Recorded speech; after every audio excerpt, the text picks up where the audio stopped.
Welcome everyone to a deep dive into humanoid encounters, where we'll be going over many stories of those who've encountered things that resemble humans but are beyond human explanation.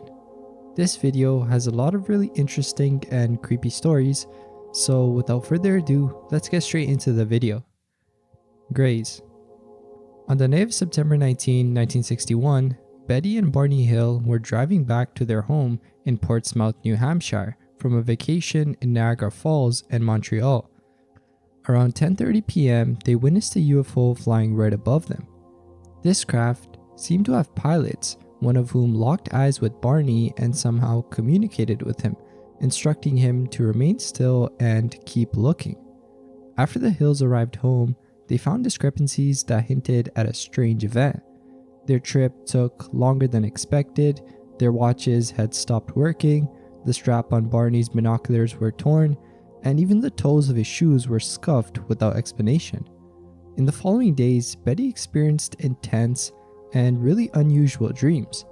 She dreamed of encountering humanoid beings who took her and Barney into a metallic spacecraft via a ramp. Inside, the Hills were separated under the pretense that joint examinations would be time-consuming. In her dreams, Betty was subjected to a series of examinations where her hair and nail samples were taken and her skin was scraped with a dull knife onto a transparent material. Additionally, she was punctured with needles, presumably to test her nervous system. Later, under hypnosis, both Betty and Barney recounted experiences that mirrored Betty's dreams, but with noticeable differences in the details, such as the appearance of mysterious gray beings and the sequence of events. During these sessions, Betty displayed significant distress, and at one point, Dr. Simon, the psychiatrist conducting the hypnosis, had to end the session prematurely because of her emotional state. This narrative of the Hills' encounter remains one of the most detailed and intriguing cases of alleged alien abduction and has since had a lasting impact on the discussion of UFO sightings and extraterrestrial encounters. The prevailing theory among some circles is that Greys are conducting these abductions to sustain their species, which lacks reproductive organs. Reports from women who claim their unborn children were taken and then shown to them later as Grey-human hybrids feeds into this narrative. These hybrids, indistinguishable from humans, are said might already be living among us, not known to society at large. Indrid Cold. Indrid Cold, also known as the Smiling Man, first emerged into the public's attention through an incident involving two young individuals, Martin Munov and James Yancheris, on October 16, 1966. The encounter took place in New Jersey on a street commonly traversed by the locals. Munov and Yancheris reported observing a distinct figure, known by its height and his attire, which consisted of a metallic green suit, and it was said he was standing unnervingly close to a fence. As the boys approached, the figure began to follow them, initiating a brief pursuit that ended only when Munov and Yancheris managed to escape the figure's vicinity. A more detailed encounter, though, followed on November 2, 1966, involving Woodrow Durenberger, a salesman by profession who was returning home via Interstate 77 near Parkersburg, West Virginia. Durenberger described encountering a vehicle that he likened to an old-fashioned kerosene lamp chimney, which appeared to land in front of his vehicle on the road. From this vehicle emerged a man who approached him and communicated with him telepathically. The man introduced himself as Indrid Cold, claiming to originate from Lanulos, a planet within the Ganymedes galaxy. During this communication, Cold assured Durenberger of his peaceful intentions, expressing a desire to understand more about human life. Durenberger's account also includes subsequent visits from Cold at his home, where more information about Cold's origins from planet Lanulos was shared. On the other hand, in the Lilly family's experience, which occurred in the vicinity of Point Pleasant around the same time as the Mothman sightings, the presence of Indrid Cold was associated with a lot of poltergeist phenomena, including strange lights and objects moving on their own. Linda Lilly, one of the family members, awoke one night to find a man standing over her. The man bore a wide grin similar to that described by Munov and Yancheris. The encounter left Linda in a state of terror, and she reported the man simply vanished after she screamed. Ashar Sharon. Ashtar, also known as Ashar Sharon, is a name attributed to an extraterrestrial being or group of beings, with claims of communication beginning in 1952 by George Van Tassel. The Ashtar movement, which blends UFO contact narratives with spiritual elements, has become a notable aspect of UFO religion, attracting a lot of attention worldwide. George Van Tassel, a key figure in early contactee experiences, claimed telepathic communications with Ashtar in 1952. Van Tassel, who resided near Landers, California, established the Ministry of Universal Wisdom in 1953, which focused on the collection and analysis of UFO phenomena and purported messages from extraterrestrial beings, including Ashtar. These messages often contained apocalyptic warnings, mainly concerning the dangers of nuclear weapons.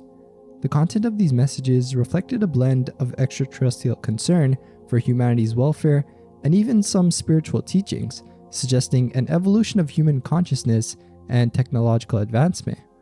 The concept of an Ashtar Command, a galactic law enforcement agency, emerged from Van Tassel's claims and was embraced by various individuals within the UFO contactee community.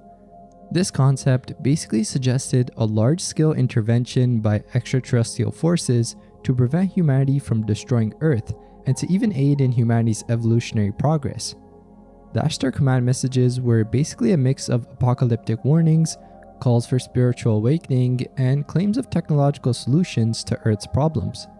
Ashtar's messages and the notion of the Ashtar Command were propagated through various channels, including weekly channeling sessions at Giant Rock and the annual Giant Rock Spacecraft Convention.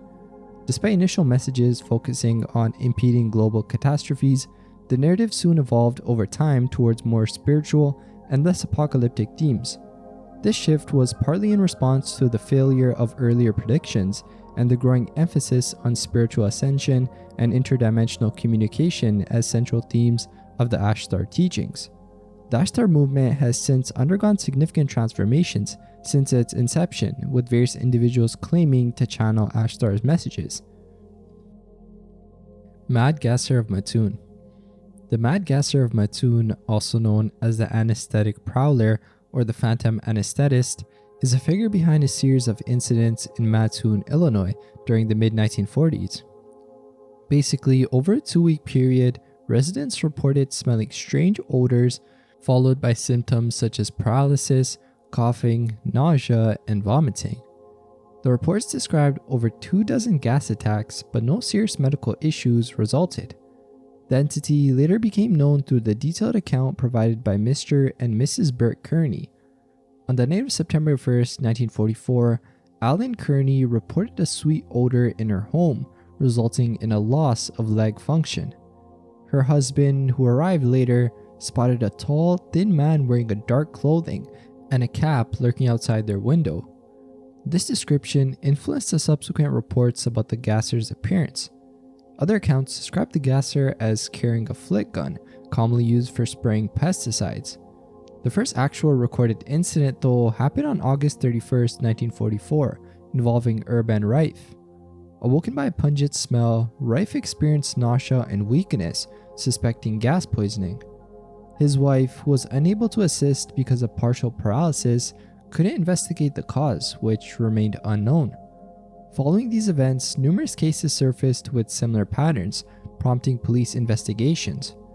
However, no conclusive evidence pointed to a single individual or a clear motive.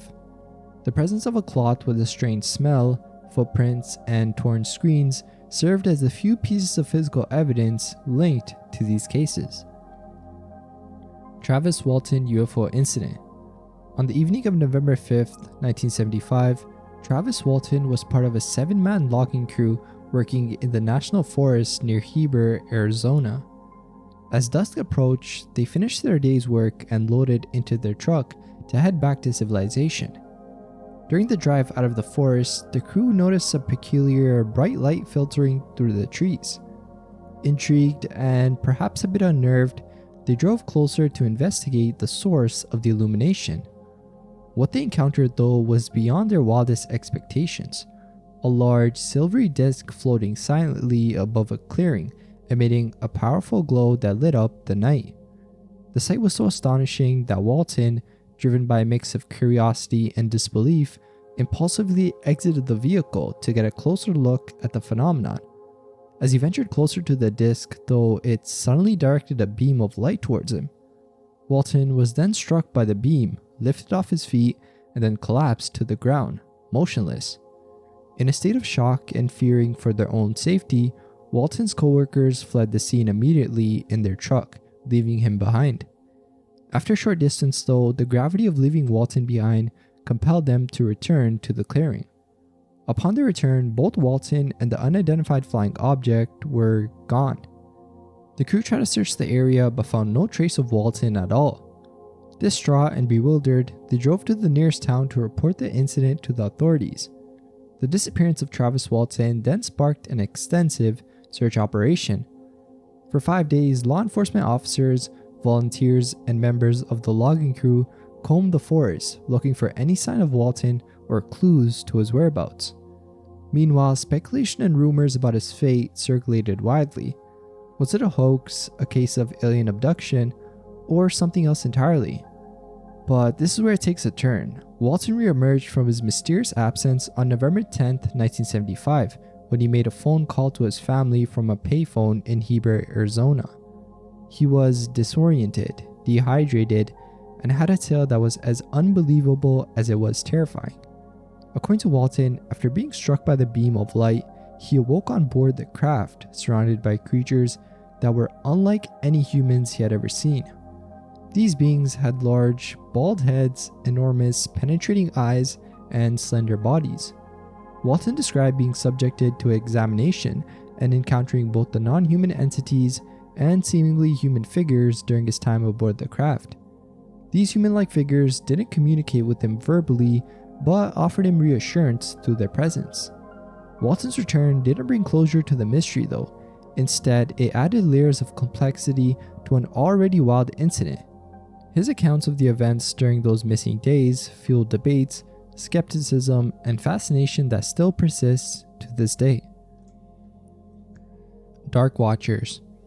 The phenomenon of Dark Watchers encompasses a series of mysterious observations in the folklore of California. It's said that these entities are seen along the Santa Lucia Mountains, standing as silent beings during the hours of twilight and dawn. The Dark Watchers, as described by those who have seen them, are towering figures possessing no discernible features and sometimes wearing brimmed hats or walking sticks. These silhouettes are said to watch over travelers from the horizon, never moving, never interacting, just observing from a distance. Legend has it that these watchers vanish into the ether when approached, leaving no trace of their existence save for the stories passed down through generations. The origins of the Dark Watchers are as elusive as the figures themselves though. While some narratives attempt to connect these entities to the Chumash people's mythology, who historically inhabited the region, such connections remain speculative at best, with no direct parallels in the native lore. The Spanish settlers, upon their arrival, reported encounters with these watchers, dubbing them Los Vigilantes Oscuros, Green Children of Wpit. In the 12th century, during the reign of King Stephen, the village of Wpit in Suffolk, England, became the center of a really weird event that captured the attention of both contemporaries and later historians. 2 children, a boy and a girl, appeared in the village with the skin of a green hue, speaking an unknown language and wearing unfamiliar clothing. Their sudden appearance was bewildering to the villagers, who discovered them beside one of the wolf pits from which the village took its name. The children were taken then to a home of Richard de Calne, a local landowner, where they initially refused all food offered to them. It wasn't until they came across raw broad beans that they began to eat with eagerness. Over time, the children adapted to other foods and gradually lost their green color. The community decided to baptize the children. However, the boy, who appeared younger and more frail, died soon after, or possibly even before the baptism could even take place. The surviving girl, after acquiring the English language, shared their origin story. She described a homeland where the sun never shone and the light was similar to twilight. This place, according to different accounts, was either entirely green or known as St. Martin's Land. The transition from their world to Wpit occurred as they were following their father's cattle and heard a loud noise. In one account, the noise resembled the bells of Bury St. Edmund's Abbey. In another, they entered a cave following the cattle and simply emerged in Wpit, guided by the sound of bells.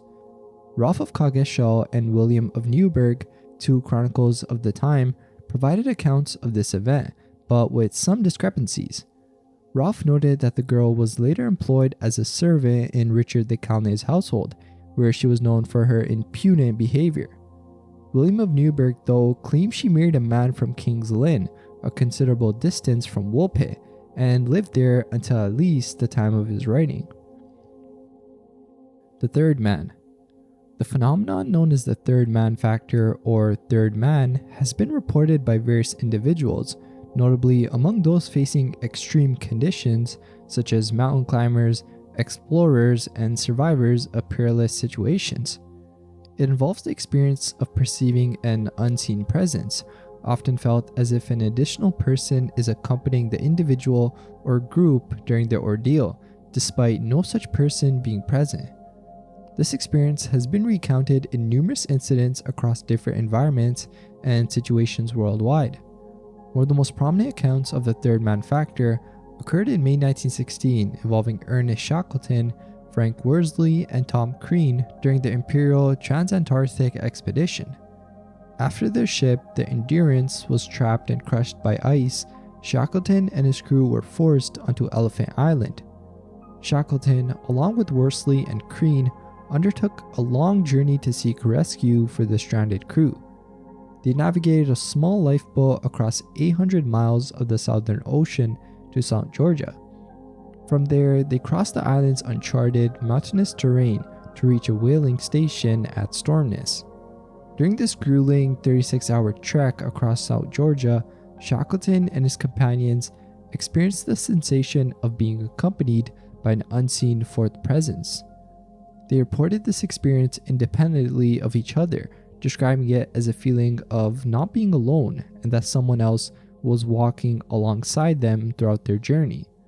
This presence provided them with a sense of comfort and reassurance, helping them to persevere despite the extreme exhaustion and the harsh conditions they faced.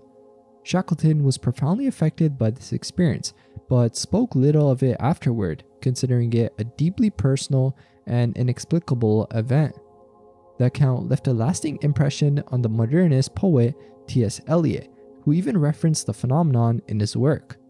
The sense of an unseen companion during moments of crisis has since been reported by many others in similar life-threatening situations.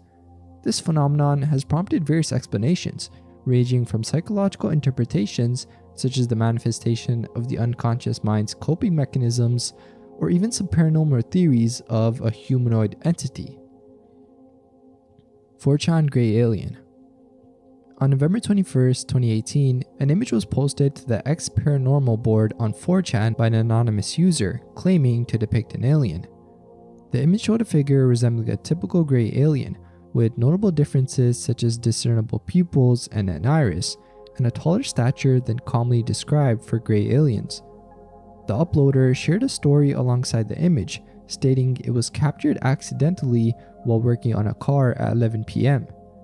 After hearing a bang on the car's front, the user took a photo with flash, intending to scare off what was assumed to be a raccoon, but captured the alien figure instead. Upon using a flashlight, the figure had simply vanished.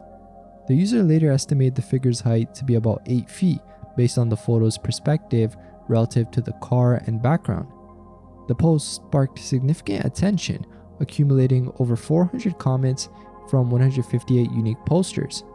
It was later shared on Reddit, mainly on the Alien subreddit, where it received even further speculation. However, after a thorough investigation by the 4chan community, the claim was deemed a hoax. Pasca Gula elephants. On October 11, 1973, Charles Hickinson, age 42, and Calvin Parker, who was 19 at the time, experienced a life-changing event that would come to be known as one of the most detailed and intriguing cases of alleged extraterrestrial abduction. At the time, both men were co-workers at a shipyard and had decided to spend their evening fishing off a pier on the west bank of the Pasca River in Mississippi. Their peaceful fishing trip took a dramatic turn though, when they encountered an unidentified flying object accompanied by an unusual sound and flashing blue lights. The object, described as oval-shaped and about 8 feet across and 8 or more feet high, appeared to hover about 2 feet above the ground near them. According to Higginson and Parker, a door opened on the craft and 3 peculiar beings emerged. These beings, unlike anything the men had ever seen before, appeared to be humanoid but had features that were far from human. They described the beings as having gray, wrinkled skin, lacking eyes, and having slits for mouths. Their heads seemed to connect directly to their shoulders without a discernible neck, and atop their heads were 3 carrot-like growths, 1 in place of a nose, and 2 where ears would be on a human. Their arms ended in lobster-like claws, and rather than 2 legs, the creatures seemed to possess a single limb that ended in elephant-like feet. Higginson and Parker noted the beings moved in mechanical or robotic ways. The encounter escalated when the beings seized Higginson and Parker, rendering them paralyzed and numb. Parker later recounted that he fainted from fright. After that, the men reported being levitated or floated above the craft, where Higginson experienced an examination by a device he likened to a large, football-shaped mechanical eye about 6 to 8 inches in diameter, which scanned his body. Parker, who was under hypnosis years later, recalled being examined by a petite female being who injected a needle into the underside of his penis and communicated with him telepathically, imparting a message that hinted at a shared God between their species and humans, the authenticity of the Bible, and the desire of her species to live on Earth, but being deterred by humanity's destructive tendencies. The ordeal lasted about 20 minutes, after which the men were returned to the riverbank in the same position they were taken from.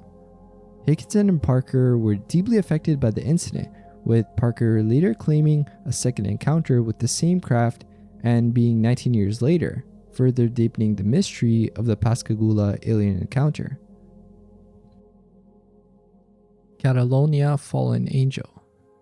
In the early hours of June 11, 2006, a weird event was captured on film in a forest near Catalonia, Spain. This event centered around the appearance of a mysterious creature, later referred to as the Catalonia Fallen Angel because of the peculiar and striking features. The footage, recorded at precisely 1:13 a.m., revealed a being of humanoid shape, yet its physical characteristics diverge a lot from any known human conditions. The video footage, while brief, managed to capture not only the physical appearance of the creature, but also a fleeting glimpse into its presence within the natural environment of the forest. As the individuals filming pursued the creature, they stumbled upon large, white feathers scattered on the ground. These feathers, seemingly from the wings of a large bird, added a tangible element to the sighting, suggesting a physicality to the creature that went beyond mere optical illusion or digital fabrication. Toronto Tunnel Monster. In August 1978, in Toronto, Canada, an individual named Ernest, age 51, reported an encounter with an unidentified creature within a tunnel near his residence on Parliament Street. The incident commenced when Ernest was in search of a missing kitten from a litter he and his wife were raising. The search led him to discover an opening that resembled a cave, into which he entered about 10 feet. Inside the tunnel, Ernest encountered a creature he described as resembling a monkey, about 3 feet in length and estimated to weigh around 30 pounds. This being possessed distinctive large teeth and was covered in slight gray fur. Notably, the creature had eyes that Ernest described as glowing, colored orange and red. The creature communicated with Ernest, telling him to go away, in a hissing voice, after which it retreated further into the tunnel. This experience prompted Ernest to exit the tunnel rapidly, driven by fear. Following the encounter, Ernest chose not to publicize his experience widely, concerned about the potential disbelief or ridicule from others. His story became known to the public only after a Toronto area newspaper, The Sun, was informed of the incident by contact acquainted with one of Ernest's relatives. The newspaper then conducted an interview with Ernest, who agreed to discuss his experience under the condition that his last name remain undisclosed. Ernest's wife, Barbara, corroborated his state of distress following the incident, emphasizing his sobriety at the time. The Sun newspaper also conducted inquiries with Ernest's relatives and neighbors, who supported the credibility of his account. In March 1979, Ernest revisited the site of the encounter along with Sun staff. During this visit, they discovered the partially buried corpse of a cat within the tunnel, which Ernest associated with unsettling noises he had heard prior to the encounter. One employee remarked on the distinctiveness of the underground environment and referenced instances where individuals were found living in sewers and other cities, highlighting the potential for undiscovered phenomenon within such environments. A man of smoke. On the night of December 20th, 2003, in Litchfield, California, Mike, a 50-year-old electrical engineer working on a project for IBM, stepped outside his home for some fresh air and a break from his work. Living in a secluded area on a dead-end street with substantial distance between houses, Mike valued his privacy. However, that night, he wished for the presence of neighbors as witnesses to an extraordinary event he found himself in. As he looked up at the clear sky, illuminated by a bright moon, Mike noticed a dark, cigar-shaped object suspended in the air, resembling a giant blimp without lights. Curious and questioning the presence of an unlit blimp in the sky, Mike's attention was abruptly diverted by a flash of pink light that appeared in his yard. Materializing from the flash was a figure resembling a man, but it was made out of smoke. This figure, which was illuminated by the moonlight thereafter, gave it a gray, ethereal appearance. Mike estimated his front yard, where the figure stood, to be about an acre in size, which allowed him some distance from the entity. Despite the mysterious object in the sky, Mike found himself fixated on the smoke-like figure as it slowly advanced towards his front door. The neighborhood dogs then started howling and barking all over, reacting to the presence of the entity. Mike attempted communication, asking if he could help, but received no response. As the figure, described as 7 feet tall, slim, and lacking discernible facial features or hands, drew closer, Mike retreated into his house, securing the door behind him. Suddenly, though, the lights in his house went out, plunging Mike into darkness and escalating his fear. He discovered that his phone was dead, and he attempted to call for help. What followed, though, was really creepy. It was a series of loud poundings on his door and the walls of his home, with such force that objects inside began to fly off of shelves. Armed with a baseball bat for protection, Mike heard indistinct voices chanting in an unfamiliar language. Determined to confront the intruders, Mike descended his stairs, swinging the bat and causing destruction in his panic. Abruptly, the voices ceased, the lights returned, and his phone functioned once again, allowing him to contact the police. 2 officers then arrived within minutes, taking a report, but clearly skeptical of Mike's account, inquiring about alcohol or drug use. This experience profoundly altered Mike's perception of reality, convincing him of the existence of beings beyond human understanding sharing our planet. UFO researcher Philip J. Imbrogno later suggested that considering multiple dimensions and parallel realities could shed light on Mike's encounter. Virginia UFO Incident. The Virginia UFO Incident in 1966 involved claims from residents of Virginia, Brazil, about encountering strange creatures and seeing unidentified flying objects. These events sparked widespread media coverage and various associated reports, including claims of extraterrestrial beings captured by Brazilian authorities, unusual animal deaths, and a woman allegedly impregnated by an extraterrestrial entity. On January 20th, 1966, 3 women reported seeing a creature with a large head and red eyes, which they described as wobbly and possibly injured. Following this sighting, rumors spread about additional extraterrestrial sightings, military and government personnel movements, and unexplained events in the area. Some reports connected these incidents to UFOs observed in the preceding days. An official inquiry by the Brazilian military, though, concluded in 2010, attributed the initial creature sighting to a misidentification of a homeless man known as Mudhino, who had physical and possibly mental conditions that matched the woman's description. And the military stated that the observed military trucks and personnel were performing routine duties unrelated to any alleged creature capture. Additionally, claims of aliens seen in a hospital as a misunderstanding involving a couple with dwarfism. Black Stickmen. Black Stickmen are a weird phenomenon reported worldwide, marking a recent addition to global cryptid lore. Described as pitch black, two-dimensional figures resembling stick figures drawn on paper, these entities have been sighted in various locations, sparking intrigue and fear among witnesses. Unlike traditional ghost sightings or other paranormal entities tied to specific locations or events, Black Stickmen lack a definite origin story or connection to any known mythology or folklore. The reported heights range from an average human to alarmingly tall, sometimes several feet above the norm. Despite their imposing presence though, Black Stickmen are said to cast no shadow, make no sound, and seem to be charged with a form of electricity, like static. Encounters with these entities often leave witnesses feeling aggressive or agitated, suggesting the emanation of negative energy from these beings. One of the most notable investigations into the Black Stickman phenomenon was conducted by cryptozoologist Mark Wolfgang Miller near Beaufort, Wyoming. Miller and his team claim to have come within 6 feet of a Black Stickman, describing it as unbelievably tall and thin as a twig. He described that the presence was so subtle that it was almost invisible against the backdrop of trees until it moved in a distinctively non-tree-like manner. Despite attempting to capture photographic evidence, the creature's camouflaged nature made it difficult to distinguish from the surrounding environment in the resulting images. While some instances of Black Stickman sightings have been dismissed as a hoax, the lack of a consistent explanation for all reports has kept the mystery alive. Michelin Men.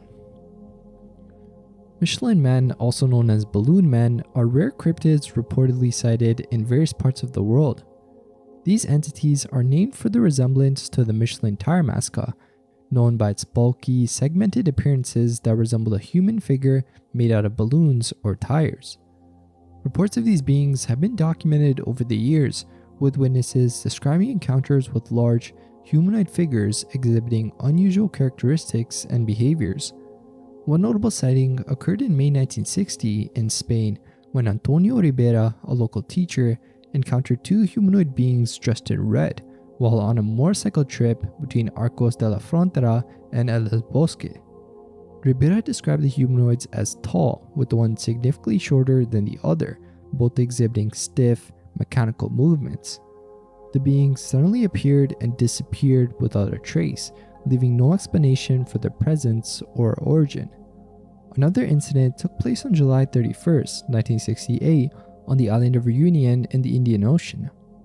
A local farmer, M. Lucy Fontaine, reported seeing an oval-shaped object with 2 small beings near it. The beings were described as short, about 90 centimeters in height, wearing one-piece suits similar to the Michelin Men. After witnessing the beings, Fontaine experienced a sudden flash and a powerful heat wave, followed by the disappearance of the object and the entities. In March 1976, Vicente and Carmen Coral encountered a strange phenomenon while driving in Spain's Catalonia region. They reported seeing a white oval object and a humanoid figure that appeared to emerge from a luminous tornado. The figure was described as tall and wearing a close-fitting outfit, causing the couple to experience fear as their car's electrical system ended up failing. A more recent account, though, from 2015, involved an individual in northern Minnesota who witnessed a bright light transforming into a balloon man. The entity was described as large, round, and segmented, with an intense heat emanating from it.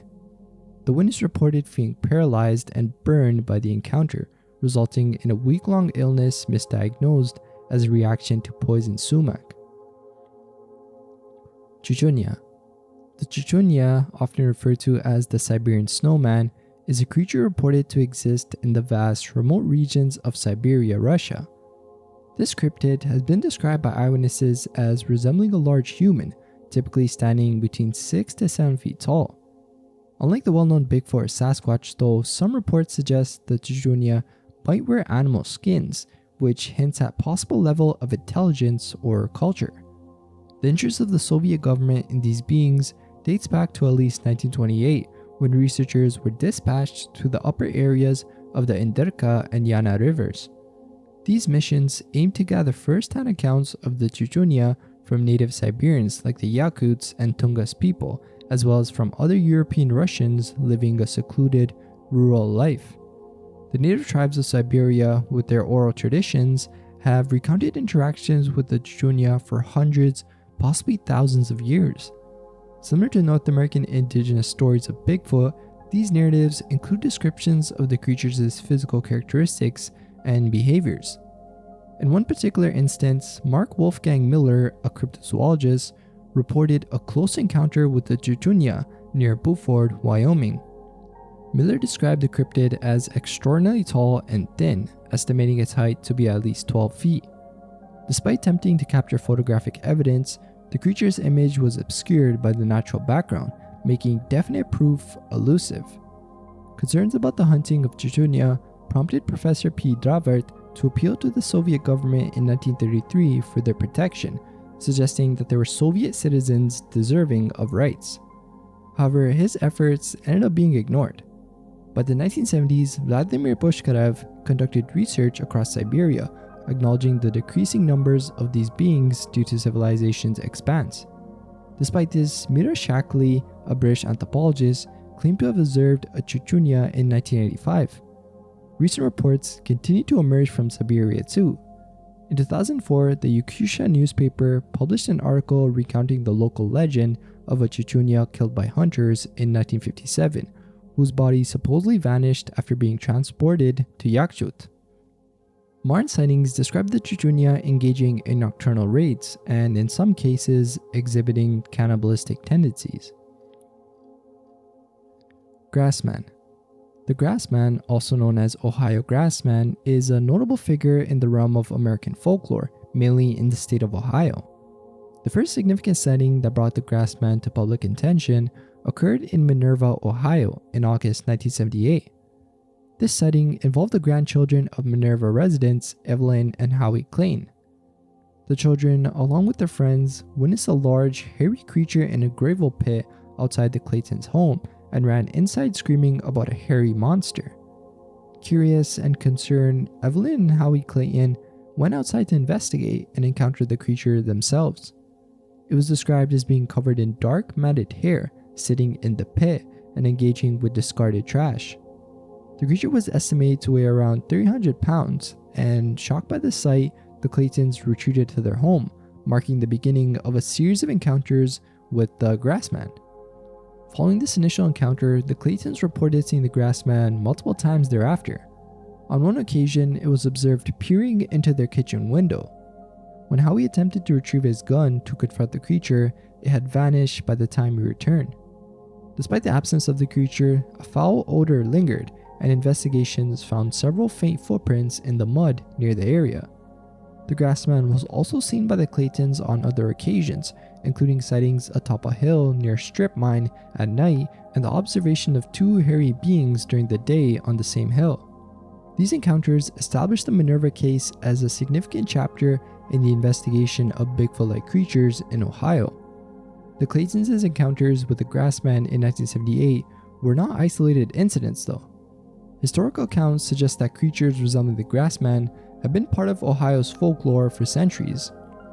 Native Americans in the 1700s spoke of a race of bipedal ape men known as Wild Ones of the Woods, who lived in close proximity to human settlements. The Native Americans reportedly left food out for these creatures in an effort to maintain peace. Further sightings were reported in the late 1800s near the Ohio River, where a hairy biped attempted to assault a man and his carriage, only to be driven away by stones thrown by the man's daughter. Manaman. The Manaman is a cryptid entity reported in northern Chile, known by its combination of features like a manta ray and humanoid creature. With reported sightings dating back to September 29, 2013, this creature has sparked a bunch of fear and intrigue because of its unusual morphology and aggressive behavior, including reports of it attacking and consuming dogs. One of the first documented sightings occurred in Bustamante Park in Santiago de Chile, where an anonymous witness, later referred to by the pseudonym Igancio, reported observing the creature rising from the tree line. The witness described the manta man as about 6 feet tall, with a visage similar to a manta ray but possessing gargoyle-like leathery wings. This initial encounter led Igancio to sketch the creature, providing a visual representation that has since become associated with subsequent sightings. Following this initial encounter though, the manta man has been sighted multiple times across Chile. Another anonymous witness reported seeing the entity in the Alpine La Esperanza commune. Additionally, there were even reports of the creature loitering around a church tower in Santiago. Napoleon's Little Red Man. Napoleon Bonaparte, known for his military genius, also had a deep interest in the paranormal, including prophecies and omens.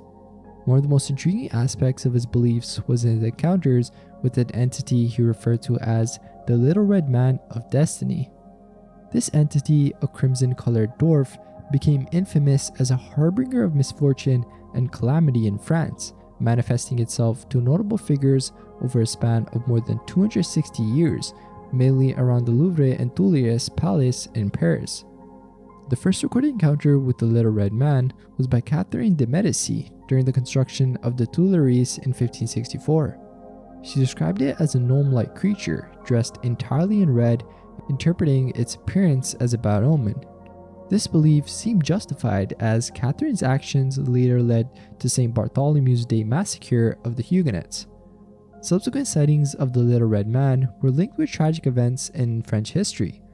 For example, Henry IV saw the creature before his assassination in 1610. Marie Antoinette also encountered the being in the corridors of the Tuileries Palace a day before the palace was stormed by a mob in 1792. But about Napoleon himself, his first encounter with the Little Red Man occurred in 1798 during his Egyptian campaign. This entity reportedly offered him a decade of victory across Europeans' battlefields, advising him against launching a campaign in Russia. Napoleon, though, ignored this advice, leading to a catastrophic defeat in Russia. Throughout his reign, Napoleon reportedly sought counsel from the Red Man, especially during critical moments of his military campaigns.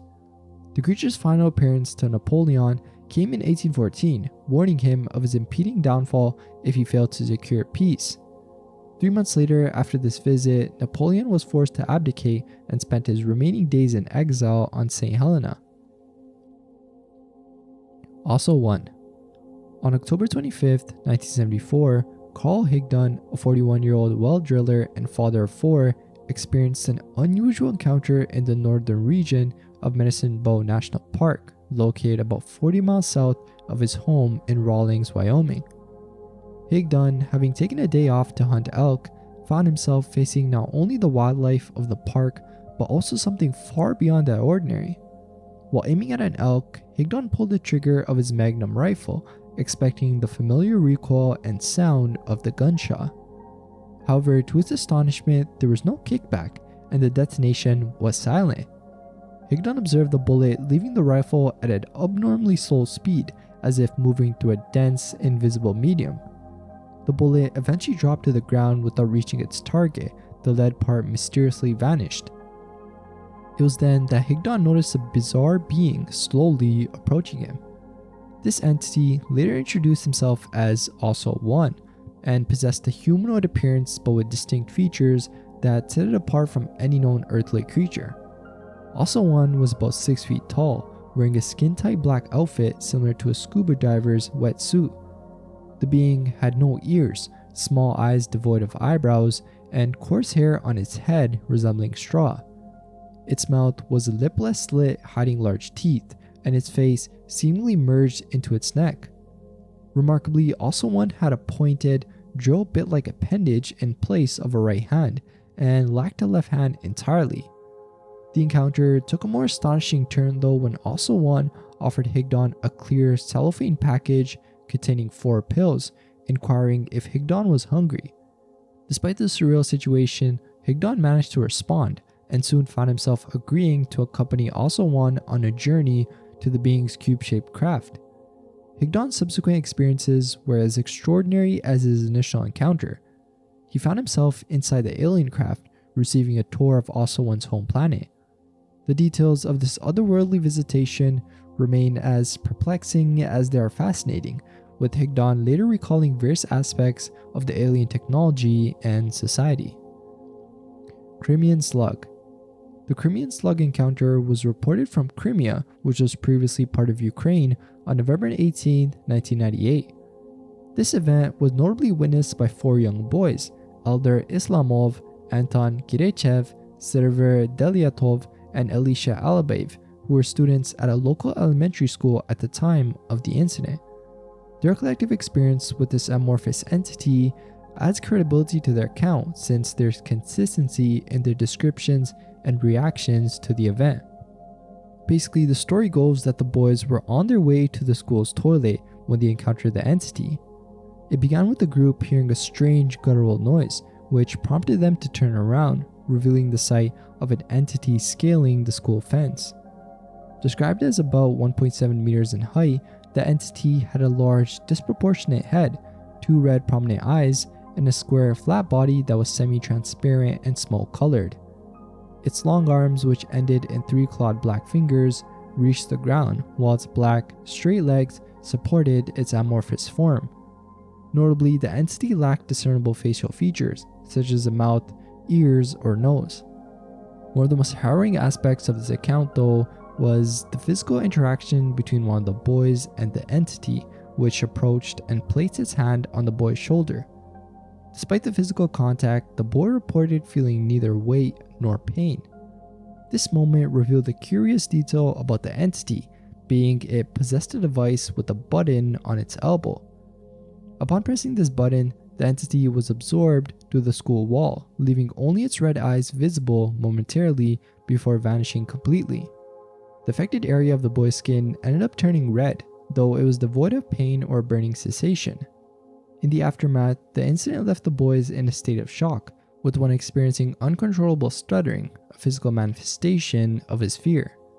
Their teacher struggled to calm them, and the boys were reportedly afraid to visit the toilet alone thereafter. The sighting also coincided with a wave of UFO reports in the area throughout 1998, suggesting a heightened period of extraterrestrial activity or interest in Crimea. The Sandown Clown. In May of 1973, on the Isle of Wight in Lake Common, Sandown, a peculiar and unsettling encounter unfolded involving 2 young children and an entity that would come to be known as the Sandown Clown.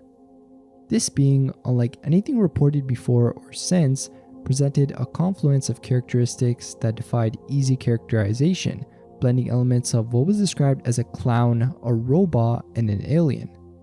The encounter, which lasted for almost half an hour, left a great mark on the children involved and sparked a bunch of speculation among paranormal researchers and enthusiasts. The Sandown Clown was encountered following a sound reminiscent of an ambulance siren, leading the children to cross a footbridge over a stream where they first encountered the being. Standing over 2 meters tall, the entity bore a vaguely humanoid form with 2 arms, 2 legs, and a head that was disproportionately large for its otherwise slender frame. Its head was nearly spherical, and its skin possessed the white, papery consistency that was generally contrasted by its physical features, being 2 blue triangles for eyes, a brown rectangle for a nose, and thin yellow lips forming an unmoving oval mouth. The being's attire further compounded its bizarre appearance, consisting of a clown-like costume with a tall pointed hat, a high-colored suit of red and green, and dark blue gloves. Notably, its feet were also bare, and wooden antennae protruded from various parts of its body. The being, which communicated with the children through a microphone or tannoy system that emitted the initial siren-like sound, exhibited a demeanor that was shy yet also friendly. It expressed a fear of humans and an unwillingness to defend itself if attacked. It claimed to subsist on water, which it purified from the stream, and wild berries, which it ate in a peculiar manner by moving them back and forth between its eyes before consuming them. The children described its habitat as a 2-story hut or shack covered with blue-green tiles and metallic floors. The children named the entity Sam, a name it reportedly accepted, though it remained cryptic about its true nature. When questioned about its origins, Sam provided mysterious responses, indicating it was all colors but not humans, and suggesting it existed in an odd sort of way related to being a ghost, yet without fully embracing that identity. Its interactions with the children ended as mysteriously as they began though, with Sam vanishing, leaving behind more questions than there are answers. Cloak Man of Clifton Heights. In Clifton Heights, Pennsylvania, during September 1916, there was an incident involving an unknown figure draped in a long black coat and hood. This figure, soon dubbed the Cloak Man, was never clearly identified as a male nor female. The presence of this figure caused such a stir that local police, along with residents, organized searches to uncover the mystery behind the Cloak Man's identity and intentions. One particular encounter on November 23rd, shortly before 11 p.m., involved Joseph Austin. While walking with the young woman, they were suddenly confronted by the Cloak Man. The figure stepped in front of them, extending long hands towards Austin, and uttered incomprehensible words. Both Austin and the woman were startled, and the figure quickly vanished. Austin reported the incident to Chief McGowan, leading to an immediate search involving several hundred men. Despite their efforts, the Cloak Man eluded capture. On subsequent nights, the Cloak Man continued to appear in various parts of Clifton Heights, seemingly playing a game of hide and seek with the police and concerned citizens. Rumors circulated about the Cloak Man's motives, including speculation about a man trying to catch an unfaithful spouse. The Cloak Man's presence affected the community's sense of security too, with many avoiding streets after dark and young couples choosing well-lit avenues for their walks. The Cloak Man was not a new phenomenon to the borough though. Years before, another individual with similar behavior had caused disturbances, leading to a week-long effort by Officer J.M. Lungen to apprehend him. The Cloak Man of 1916, however, remained elusive, evading capture despite the determined efforts of Chief McGowan and the community. Butterfly People. The Butterfly People of Joplin emerged as a beacon of hope and mystery in the aftermath of the devastating E5 tornado that struck Joplin, Missouri on May 22, 2011. In the wake of the destruction, survivors, mainly children, reported encounters with benevolent beings they described as the Butterfly People. These entities are said to have appeared during the storm, offering protection to those in peril and, according to some accounts, guiding the souls of the deceased. According to various accounts, the Butterfly People were witnessed by numerous children caught in the chaos of the tornado. Descriptions varied slightly, but the consensus is that they had long, dark garments, with some reports even saying they had wings similar to those of butterflies. Despite their otherworldly appearance, their presence was consistently described as comforting and protective. Children recounted how these beings shielded them from debris or led them to safety, sparing them from the storm's potentially fatal impact. One story involves a child and a parent trapped in the path of the oncoming tornado. As the twister bore down upon them, the child witnessed a butterfly person materialize, hovering protectively overhead. Miraculously, both the parent and child emerged unhurt, attributing their survival to the intervention of this mysterious being. This tale, along with others like it, contributed to a growing body of evidence suggesting that the Butterfly People were not mere figments of imagination, but actual, tangible, but unexplained presences during the storm. In the aftermath of the disaster, the story of the Butterfly People took on a life of its own, inspiring various forms of cultural expression within Joplin. Artist Dave Lowenstein, who engaged in a mural project within the community, found that many local children were including the Butterfly People in their drawings for the mural. Kula Humanoid. In 1971, a small village in Kula, Finland, became the site of one of the most extraordinary encounters in ufology encrypted lore. On a snowy afternoon on February 5th, two lumberjacks, Peter Aliranta and Esko Johanni Sneck, experienced a really weird event that would leave an indelible mark on their lives.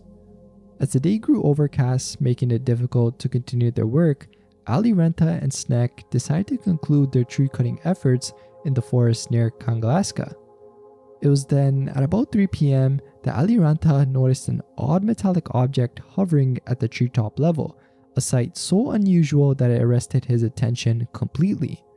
He described the object as resembling two saucers placed atop each other, with 4 thin landing legs equipped with round bases. The craft, which he estimated to be about 15 feet in diameter, made no sound that could be heard over the noise of Snek's chainsaw. The UFO then descended into a small clearing, landing less than 50 feet from where the lumberjack stood.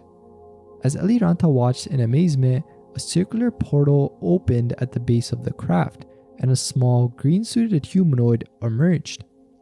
This being, which was less than 3 feet tall, was covered in a one-piece green suit that covered its entire body. It had a faceplate resembling that of a scuba diver and seemed to lack any discernible hands or fingers. The humanoid's descent to the snowy ground below appeared to defy gravity, as it simply floated down without sinking into the snow. Its approach towards Aliranta, with short, stiff, gliding movements, prompted a response from the lumberjack. In a sudden moment, Aliranta attempted to intercept the being as it returned to its spacecraft. He managed to grab what he presumed to be the heel of the entity's boot, only to experience a burning sensation similar to touching a hot iron. This contact left visible wounds on Aliranta's hand that were still evident 2 months later. Following this physical interaction, the craft emitted a soft buzzing sound and began to ascend. This entire encounter, from the sighting of the UFO to its departure, unfolded just in a matter of minutes, leaving behind nothing but rounded prints in the snow as physical evidence of the visitation. The aftermath of the encounter left Aliranta and Snek in a state of shock, rendering them unable to speak and move properly for nearly an hour. The experience was so profound and unsettling that neither man seemed interested in further investigating the mysterious visitor or its intentions. Hampton Court Palace Skeletor. At Hampton Court Palace, a Tudor castle outside London, security cameras captured an image of what appears to be an apparition. This event, reported on December 19, 2003, sparked some interest about the possibility of a ghost at the historical site. This image shows a figure resembling a man in a robe stepping from a doorway and reaching for the door handle. The figure's face appears unusually white compared to the hand extending towards the door. Security guards and palace staff were puzzled by the footage, since it correlated with the incidents of a fire door repeatedly found open without explanation. Hampton Court Palace, constructed in 1525 and located on the River Thames, is notable not only for its historical significance, but also for being the site of various rural dramas over the centuries. It's been associated with numerous ghost stories and legends, and among the reported ghosts are Jane Seymour, one of the King Henry's third wife, who is said to walk carrying a candle. There's even Catherine Howard, Henry's fifth wife, who is reported to have been seen dressed in white, screaming. Elephant Humanoid.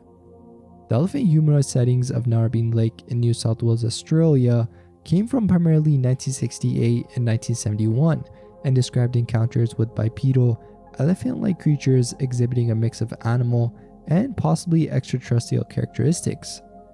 In April 1968, Mabel Wash and her nephew John experienced the first recorded sighting of the so-called elephant humanoid. As they drove along the Wackhurst Parkway next to Narrabeen Lake, they encountered a creature standing in the shallow waters of the lake. Mabel described it as being a bit over 4 feet tall, with dark gray, tough, leathery skin reminiscent of an elephant's hide. It walked on its hind legs, which were thick and round, and had a trunk similar to an anteater's, rigid and squared off at the end. The creature swiftly exited the water and retreated into its surrounding bushland with a distinctive shuffling, sideways run. This initial sighting set the stage for a series of encounters that would add a layer of mystery to the area. In 1971, 2 fishermen fishing on Narrabeen Lake at night observed a gray animal with an elephant-like trunk and a unique bipedal way of moving through the water.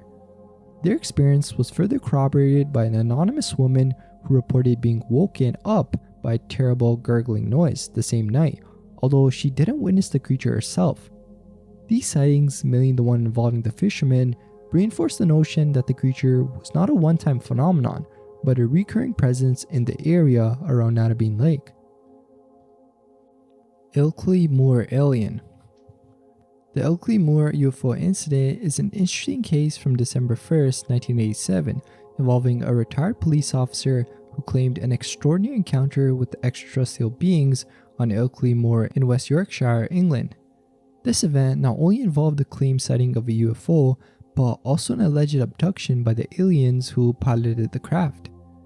The incident is notably marked by a photograph that the officer managed to take, which he claims shows one of the aliens. Despite the photograph's poor quality being described as incredibly blurry, it has been cited as significant evidence suggesting the presence of extraterrestrial visitors on Earth. On the morning of the incident, the witness, Philip Spencer, a pseudonym, set out across the moor intending to visit his father-in-law. Equipped with a camera and compass, Spencer encountered a short, dark green figure with an oversized head and long, thin arms. He described the being as making a gesture that he interpreted as a warning, but despite this, Spencer took a photograph of the entity before it ran away. Following the encounter, Spencer observed a craft rising from the moor and disappearing into the sky. He described it as two saucers on top of one another, about 15 feet in diameter. The aftermath of the Spencer's experience involved him reaching out to UFO researchers and undergoing regressive hypnotherapy, which revealed a more detailed account of his abduction by the aliens. Under hypnosis, Spencer recalled being paralyzed, taken aboard the craft, subjected to medical experiments, and shown apocalyptic imagery through films by the beings. This account added more mystery to the original sighting, suggesting a close encounter of the fourth kind. The Metal Man of Falkville. The Metal Man of Falkville, Alabama became a notable incident on October 17, 1973, when what was initially reported as a spaceship sighting in a field turned into a close encounter with an entity described as an alien.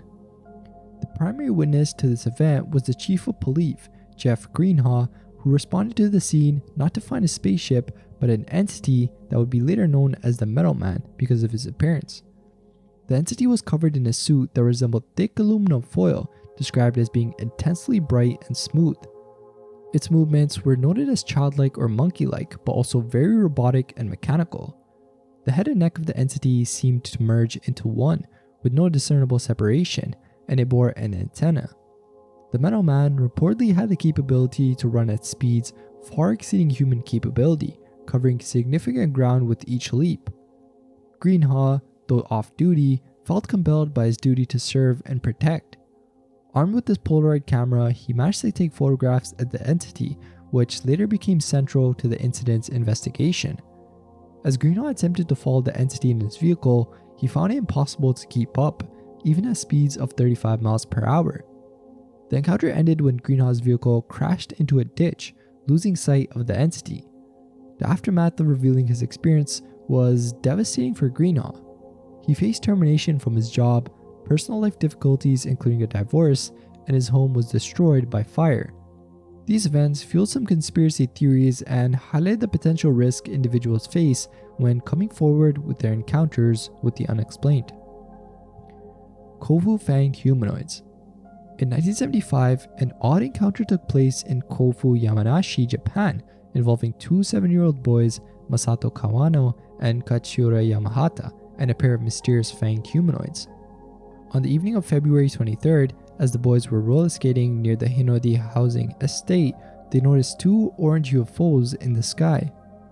Intrigued, they followed one of the UFOs as it descended to the ground, landing in a vineyard. The object the boys discovered was a domed silver disc about 7 feet high and 15 feet in diameter, resting on 3 ball-shaped legs. It bore strange characters on its metallic surface, and when the hatch opened, a ladder extended to the ground, revealing 2 humanoid creatures.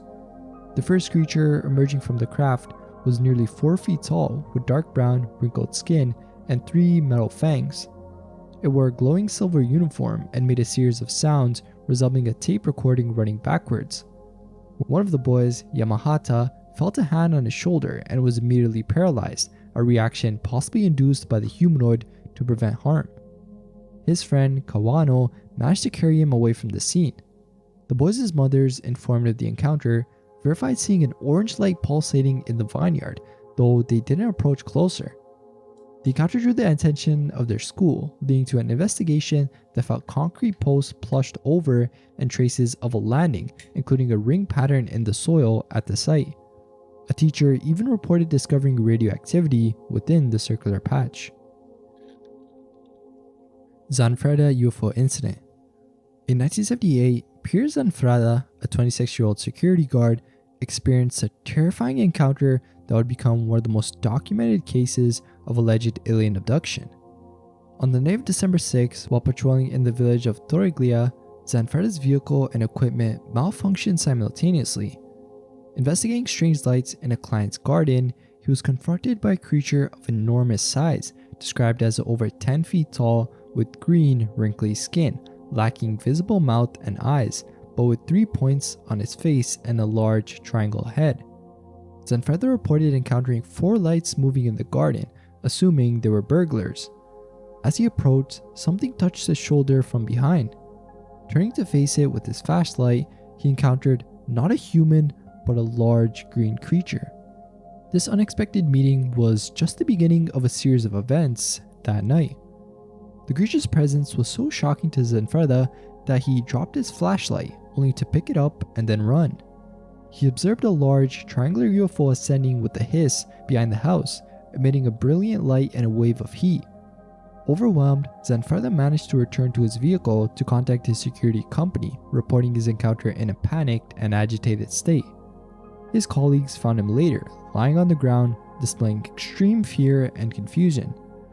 The Carabinieri, Italian military police, discovered unusual large marks in the grass and measured them to be about 9 feet in diameter, shaped like horseshoes, possibly indicating a UFO's landing gear.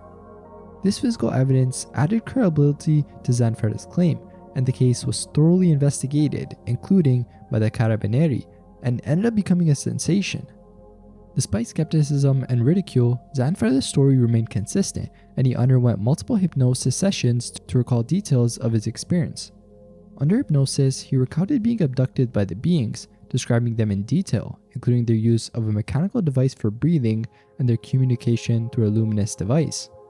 Zanfreda's encounters didn't stop with this initial incident though. He reported multiple abductions, during which he claimed to have been examined, questioned, and shown various alien technologies and beings. The physical and psychological evidence surrounding his experiences, including the effects on his vehicle, the environmental traces, and the corroborating reports from other residents, suggest an encounter that remains unexplained by conventional means. Flannel Shirt Sasquatch. The flannel shirt Sasquatch is identified within a subset of North American hominid sightings, where the creature is reportedly seen wearing human attire, mainly ragged flannel shirts or sometimes animal skins. This category emerged from accounts mainly in the 1960s and 1970s, especially from the American West, describing Bigfoot-like beings covered in tatted plaid shirts and shorts. This phenomenon aligns with some reports of paranormal encounters involving entities in checkered shirts. One of the most detailed encounters took place in California in the late 1950s, as recounted by a woman who was a young girl at the time of her sighting. She described encountering a Bigfoot-like creature about 7.5 to 8 feet tall, which not only matched the physical description of a Sasquatch, but also wore tattered clothes. This encounter, like others, was characterized by a sense of fear and the creature making inhuman sounds. Another historical account from 1907 in Lexington, Kentucky, describes a wild man covered with a raccoon skin, and similar reports have surfaced from various locations, including sightings of the Tono giant in Ghana, described as a ferocious entity wearing a bush cow skin. Jacobs' photographs. The Jacobs photographs are a collection of images captured by R. Jacobs in 2007, showing what appears to be an unusual primate-like entity following an earlier capture of 2 bear cubs on film. The nature of this creature has sparked a lot of debates, with some suggesting it might be a young Sasquatch or an unidentified primate, while others propose it's probably just a black bear misidentified under poor lighting conditions. Jerry Fieser from Pennsylvania Game Commission suggested that the creature's appearance, mainly its posture and limb orientation, could be attributed to normal bear behaviors such as rubbing their heads on the ground.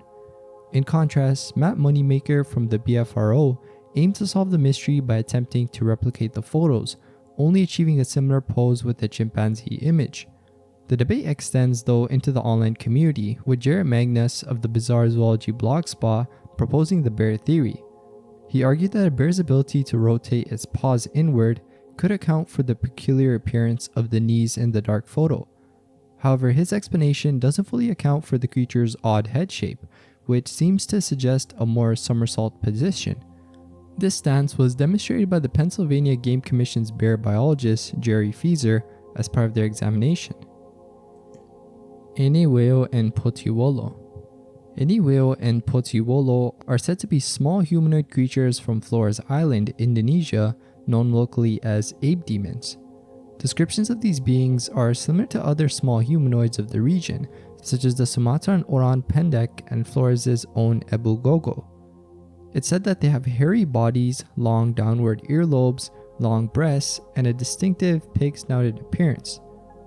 Locals believe these creatures possess supernatural abilities, including shapeshifting.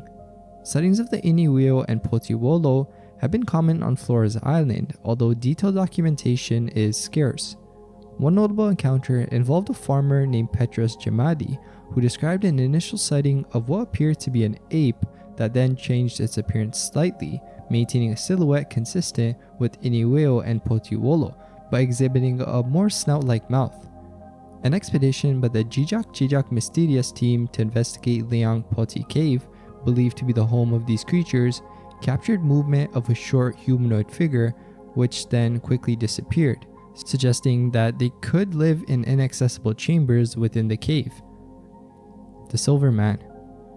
The Silver Man sighting occurred on 11:30 p.m. on March 17, 1978, when a 39-year-old service engineer named Ken Edwards was driving home to Warrington Newtown Development after a union meeting in Greater Manchester. Initially mistaking what he saw for a man climbing, Edwards soon realized he was observing a massive humanoid figure descending the steep embankment next to a nuclear facility. Edwards brought his van to stop about 50 feet away from the entity, which was now illuminated by his headlights. The figure Edwards described was at least 7 feet tall and appeared to be wearing either reflective silver fabric, similar to a radiation suit, or possessed a dull metallic skin. Its roundish face seemed black, possibly masked, with no discernible features other than a pair of glowing eyes. Also, the entity had two thin arms emerging not from its shoulders but directly from its chest, similar to how a Tyrannosaurus Rex would be. Edwards also noted the figure's stooped posture as it navigated the hill, a stance he believed impossible for a human to maintain without falling. Suddenly, two pencil-thin beams of white light emitted from the humanoid's eyes, striking Edwards' van. This encounter reportedly left Edwards feeling dizzy, losing all sense of time, and experiencing a form of paralysis attributed to an invisible force emanating from the entity. Aerial School Aliens. The Aerial School UFO incident took place on September 16, 1994, outside Ruwa, Zimbabwe. 62 pupils at Aerial School, aged between 6 and 12, reported seeing one or more silver craft land near their school. Some children claimed that creatures dressed in black approached and telepathically communicated an environmental message, causing fear and tears among the students. This incident has been termed the most remarkable close encounter of the third kind of the 1990s by Jerome Clark, a 14 writer, while some skeptics suggest mass hysteria as an explanation. For a little background information though, Ruwa is a small agricultural center near Harare, Zimbabwe, with Aerial School being a private institution mostly attended by children from wealthy white families. 2 days prior to the incident, there were numerous UFO sightings across southern Africa, contributing to a wave of UFO mania in Zimbabwe. During the incident, the children were outside on a break while the faculty were inside in a meeting. The sighting lasted only about 15 minutes, and when the children reported what they saw to the teachers, they were dismissed, but upon telling their parents, many came to the school the next day to discuss the incident. The event was later reported on ZBC Radio, which attracted the attention of Cynthia Hind, a local UFO researcher who visited the school, interviewed some children, and asked them to draw pictures of what they saw. Harvard University professor of psychiatry, John Mack, also visited Ariel's school to interview witnesses. According to interviews, 62 children said they saw at least one UFO, described as silver objects that landed outside school property. Creatures with big eyes and dressed in black communicated an environmental message telepathically to the children. This message included warnings about environmental harm and the need for caution regarding technology and pollution. Brian Scott Examiner. On March 14, 1971, in Arizona, Brian Scott reported an abduction experience involving a 9-foot-tall telepathic alien examiner. During the encounter, Scott described being in a room filled with a mist and a smell reminiscent of dirty socks. He observed a creature whose skin absorbed the lingering vapor, and a box emitting warm and cold fluids was placed on the floor, giving Scott a sensation similar to urination and causing a strange feeling in his stomach.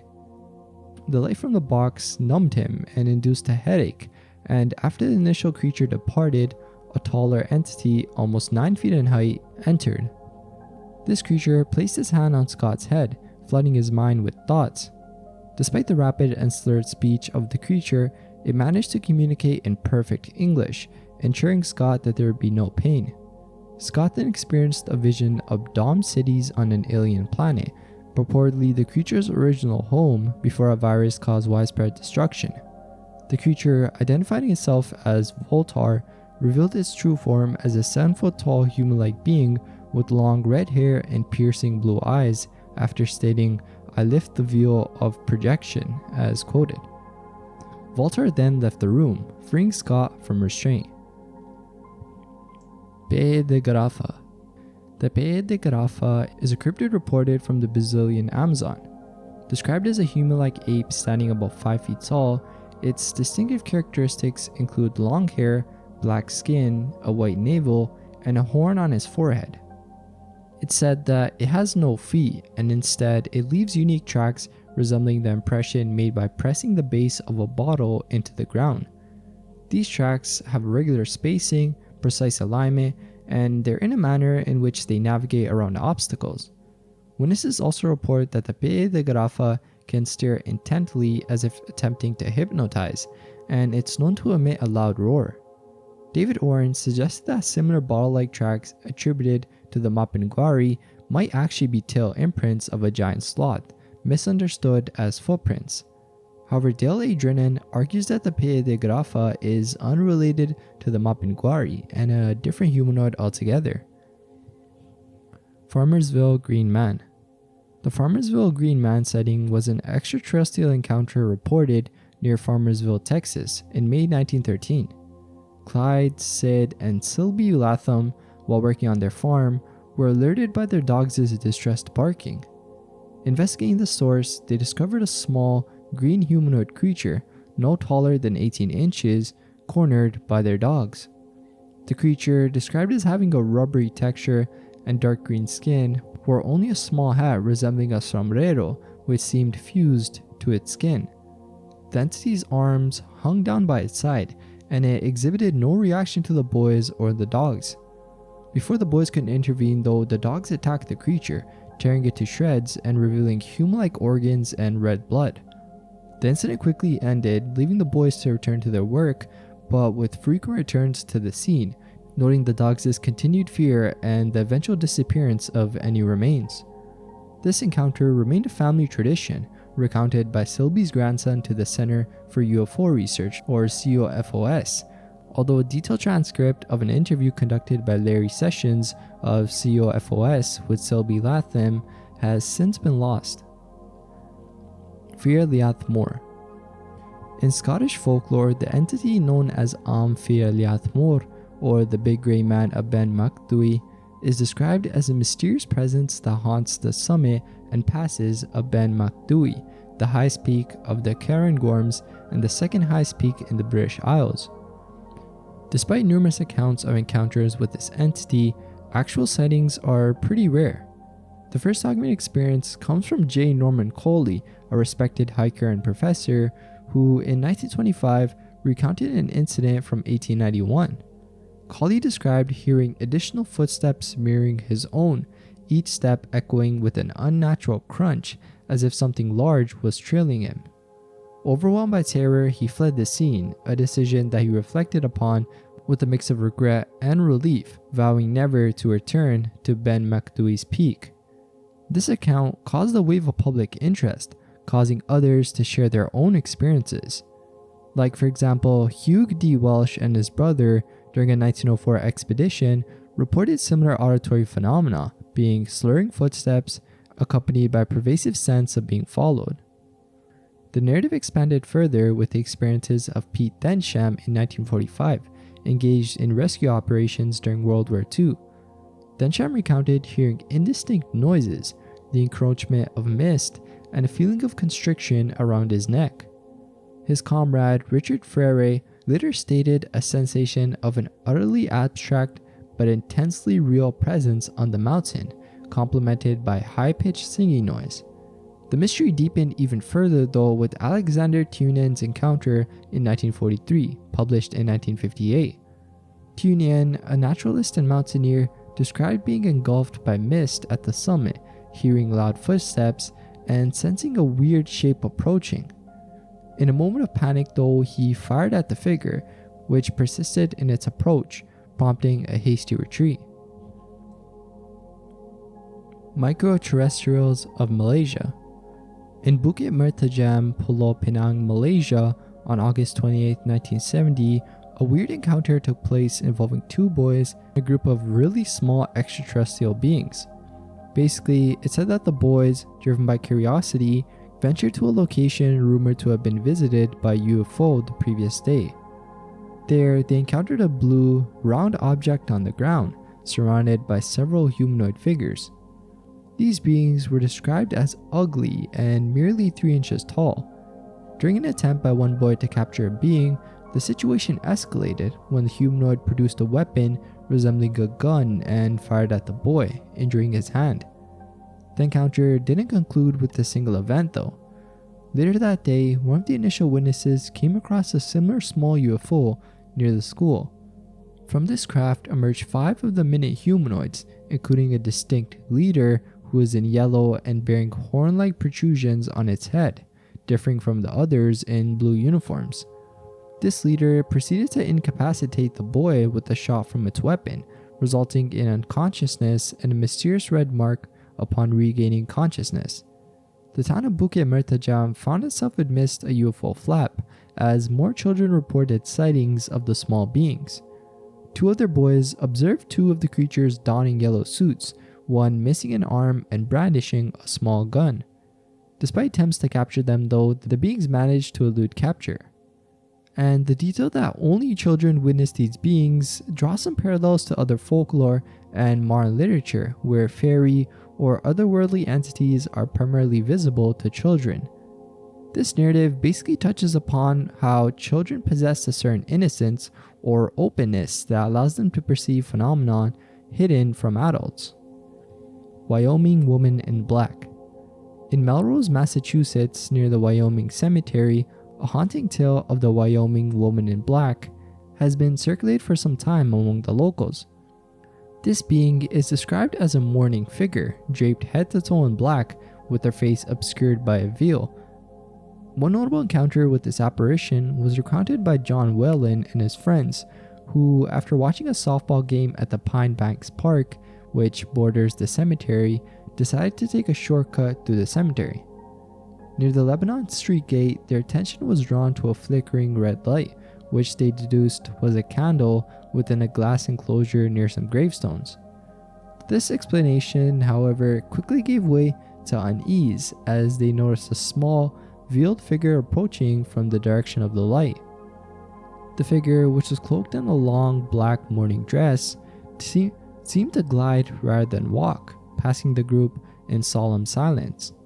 Struck by her presence in the cemetery at such a late hour, Whalen and his friends watched in stunned silence as she passed through the Lebanon Street gate and continued up Lebanon Street.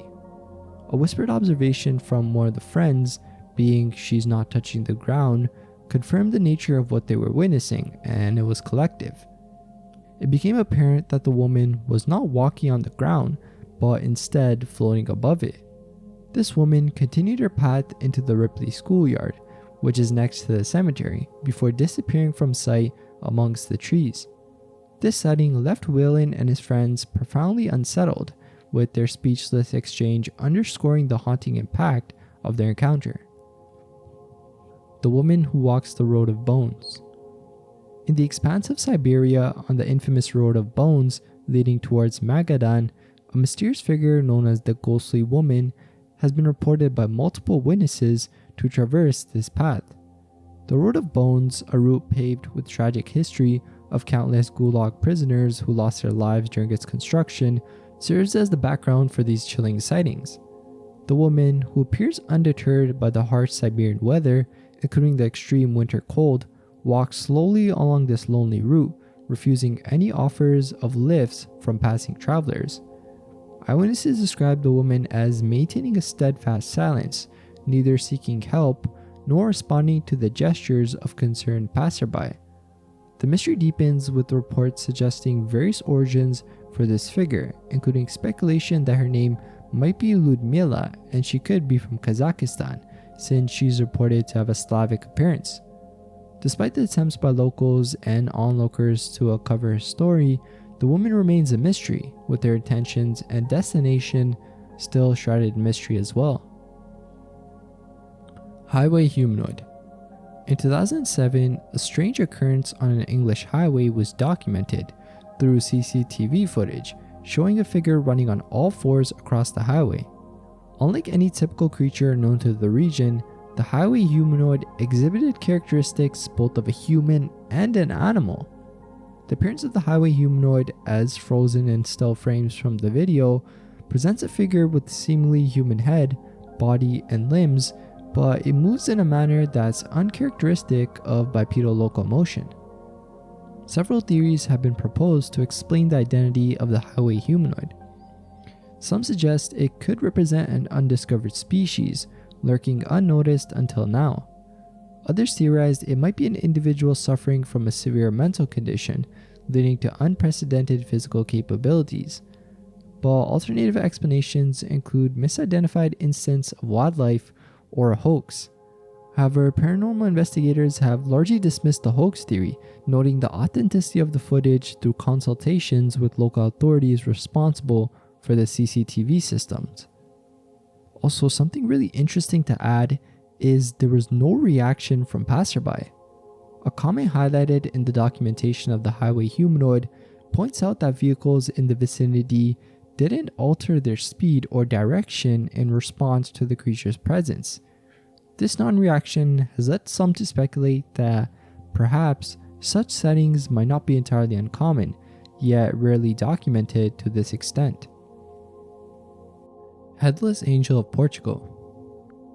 In the summer of 1915, an encounter took place in Portugal involving 4 young shepherdesses and a mysterious being that's since been termed the Headless Angel of Portugal.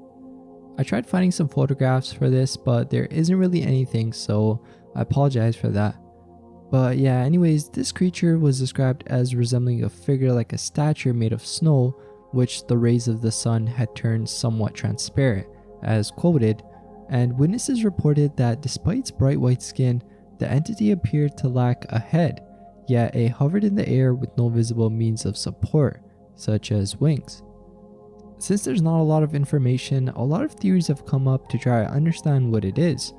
Various theories have been proposed, like an angelic visitation to maybe a hoax. One of the shepherdesses involved in the encounter, Lucia Abobora, would later become associated with another significant event in Portugal's paranormal history. Basically, in 1917, she was present during the events in Fatima, where an estimated 70,000 people witnessed a hovering disc in the sky. This connection between Lucia and 2 separate yet equally mysterious events has interested researchers and added some more complexity to understanding these occurrences. Indescribable Lurker of Lanternam. In Llantarnam, a region within southeast Wales, an account from before 1813 involves Edward Frank encountering a mysterious entity. Documented in Reverend Edmund Jones's collection of ghost stories from Monmouthshire County, this encounter unfolds as Frank walks home one evening. He hears and then sees a figure approaching him in the darkness. The figure, described as tall and dark, prompts Frank to demand it to identify itself or move aside, to which the entity disappears. Following this disappearance, Frank experiences a sudden, overwhelming panic, losing all sense of his location. During this state of disorientation, he notices two additional anomalies, described as dun-colored and pulse-like. In an attempt to seek refuge, Frank finds a cow in a nearby field and stays close to it for safety until he perceives the anomalies have vanished. Seeking human assistance and shelter, he approaches the house of an acquaintance. Upon recognizing Frank's distress, the homeowner allows him to stay the night. This episode was shared with Abraham Llewellyn, a religious man and another guest in the house, who later conveyed the story to Reverend Edmund Jones. Jones included Frank's account in his publication, A Relation of Apparitions in Wales, which contributed to the collection of documented paranormal encounters in the region. A pale stranger on the promenade. In November to December of 2012, Neville Jacquis, a social worker from northeast England, and his wife Barbara traveled to Costa Caleta in the Canary Islands for a holiday. One afternoon though, around 4 p.m., while walking back to their hotel along a promenade situated high on a volcanic rock faced by the sea, they encountered a really unusual man about 100 meters ahead of them. This individual was about 6'2" tall and was dressed in a manner that seemed out of place for the setting. He wore a wide-rimmed black hat, dark sunglasses reminiscent of the 1960s, a long-sleeved shirt, a light-colored jumper draped over his shoulders, and long trousers. His appearance was notably distinct because of his extremely pale, almost translucent skin, which initially led Neville and Barbara to believe he was covered in sunblock. As the man approached though, it became clear that his skin was naturally that pale, contrasting a lot with his surroundings and other people in the area.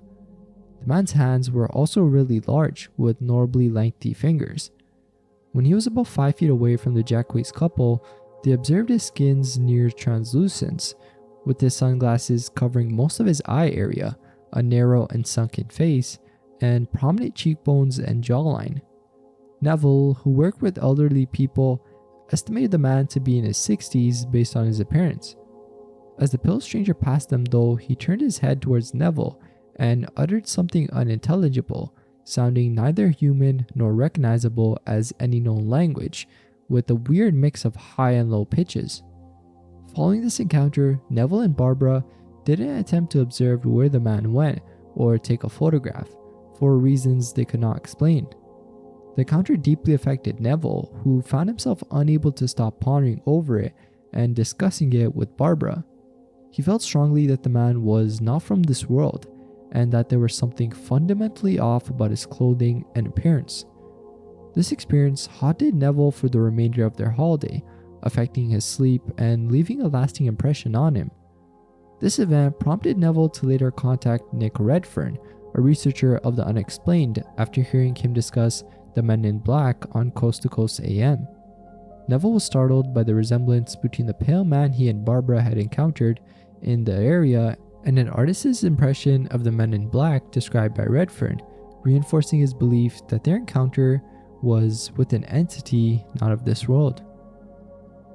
8 to 9 feet tall, whistling, disfigured humanoid. In May 2020, an unsettling encounter with the disfigured humanoid was reported by a group of friends camping on the Montauk Trail in Allegheny County, western Pennsylvania. I tried to look for pictures for this too, but there isn't really anything on the internet for this as well. But yeah, the primary witness, an experienced camper and former Boy Scout, ventured out to collect wood during their stay, leading to the first in a series of eerie experiences that would culminate in a face-to-face encounter with an unknown entity. The camping trip, initiated as a cold weather adventure amidst school closures, took the group to the Pogs campsite on the Montour Trail. Despite the lack of preparedness from his friends, who brought only intoxicants and no camping essentials, the witness took responsibility for maintaining the fire, collecting wood as needed from the surrounding forest. As the evening progressed into night though, and the group indulged in alcohol and marijuana, the witness made several trips into the woods to gather firewood. During one of these excursions around 12:30 a.m., the witness began to hear an unusual whistling sound reminiscent of air passing through a snorkel. Initially dismissed as the wind, the sound persisted and seemed to follow him, growing louder and louder and changing directions. Despite this, the witness continued his task, attributing the noise to natural causes. The situation escalated here though, when after hearing a loud noise that resembled a falling tree, but finding no evidence of such, the witness decided to head back to the camp. The whistling continued though, now accompanied by brief flashes of movement and a sense that the source of the sounds was moving rapidly around him. In an attempt to evade whatever was stalking him, the witness turned off his flashlight and hid under a bush, hoping to avoid detection. While concealed, the witness observed an entity mimicking his posture and actions before revealing its towering, thin form. The humanoid stood significantly taller than the 8-foot-high theater backdrop the witness was familiar with, indicating its height exceeded 9 feet. It possessed long, spindly arms, a disfigured skull, and a jaw that hung unnaturally low. The creature also demonstrated the ability to mimic human speech, eerily replicating the witness's voice and those of others, despite the conversations being nonsensical or out of context. Frightened by the humanoid scream, which was compared to the volume and pitch of an F-16 jet, the witness cautiously made his way back to the camp, unsure of the reality of his experience. Upon discussing the event with his friends, they too admitted hearing the scream, but could not identify the source. The following day, the group explored the area where the encounter occurred, noting an unreachable tree branch the entity had leaped onto and chaotic footprints around the site, suggesting a frantic activity. Despite researching possible explanations, the witnesses could only tentatively compare the creature to descriptions of the Wendigo, a creature known for its tall, skinny appearance and supernatural speed, though the entity encountered lacked antlers. Donald Shrum Humanoid. The Donald Shrum Incident, also known as the Cisco Grove Encounter, occurred on September 4, 1964, in Cisco Grove, Placer County, California. During a hunting trip with friends, Donald Shrum, a 28-year-old bow and arrow hunter, became separated from his group. As night approached, he opted for safety by deciding to sleep in a tree. His ordeal began when he noticed a white light moving through the trees at a low altitude. Mistaking it for a helicopter possibly sent by his friends for his rescue, Shrum signaled it with flares. However, as the light approached, he realized it was not a helicopter, but an unidentified, strange-looking object, unlike anything he had ever seen. This realization prompted him to climb back into his tree for safety. The situation then escalated though when 3 beings approached the tree where Shrum was perched. Among these beings, 2 appeared humanoid, while the third resembled a robot. Panic ensued as they attempted to shake Shrum out of the tree. He reported that the robot-like being emitted a white vapor from its mouth, which caused him to lose consciousness. Upon regaining consciousness, Shrum attempted to fend off the beings by throwing lighted matches at them, which temporarily deferred their advances. In a bid to protect himself, Shrum shot arrows at the beings, noting that hitting the robot resulted in sparks, suggesting a metallic constitution. Despite its efforts, a second robot joined the first, and once again, Shrum was incapacitated by the white vapor. Throughout the night, Shrum resisted multiple attempts by the humanoid beings to climb the tree and reach him, using various objects to defend himself. The arrival at dawn brought more beings and a large volume of smoke that caused Shrum to lose consciousness completely. When Shrum finally awoke, he found himself barely hanging onto the tree by his belt, with the aliens being gone. He was eventually found and rescued, reuniting with his fellow hunters.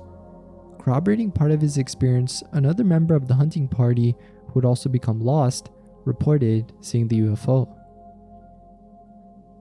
The Blue Man of Bad Axe. In the spring of 1958, the small town of Bad Axe, Michigan, became the center of an unusual flurry of reports involving a mysterious entity known as the Blue Man. This series of events started with teenagers driving along country roads at night, only to be startled by a blue, illuminated figure that appeared to move or dance beside them in the darkness, before disappearing as quickly as they had arrived. The reports of encounters with the Blue Man varied, with some witnesses describing the figure as towering over 10 feet tall, while others claiming it was very short and misshapen. Despite these discrepancies, the consensus was clear. The entity was unmistakably blue, with some claiming it glowed or even flashed lights.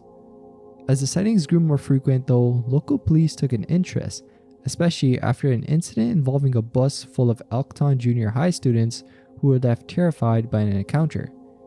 An intriguing twist to the story though, the mystery of the Blue Man was resolved when police apprehended the individual behind the sightings.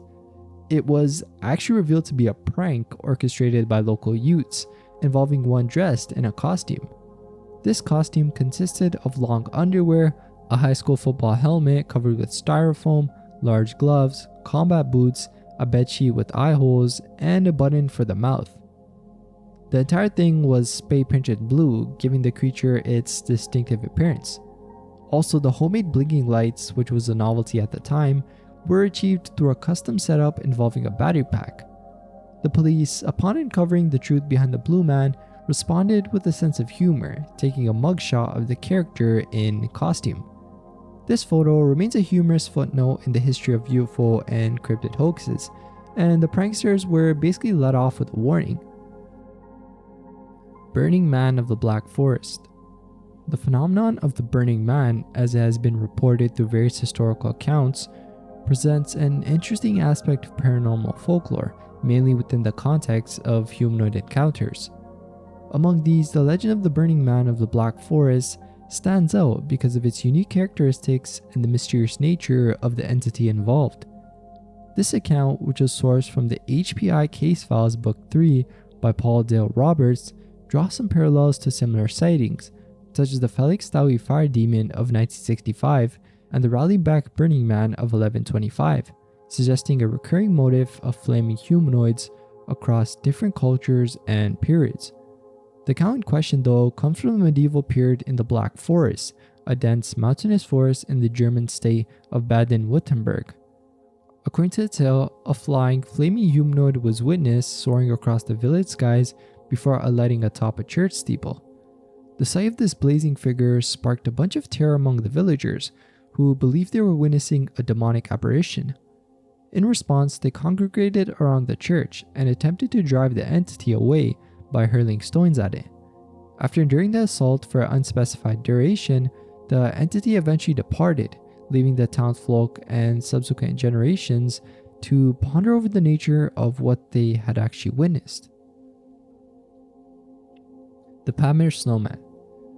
The Pamir Snowman, which reaches across Tajikistan, Kyrgyzstan, Afghanistan, and northern Pakistan, had long been a place of mystery and folklore. Had long been a source of the existence of hominids or snowmen, known by various names such as the Barmanu, Tajik Yeti, Almisti, Golubiavan, or simply the Gul. One notable account from the Cold War era details an encounter between Soviet border guards stationed in the Pamir Mountains and a supposed snowman.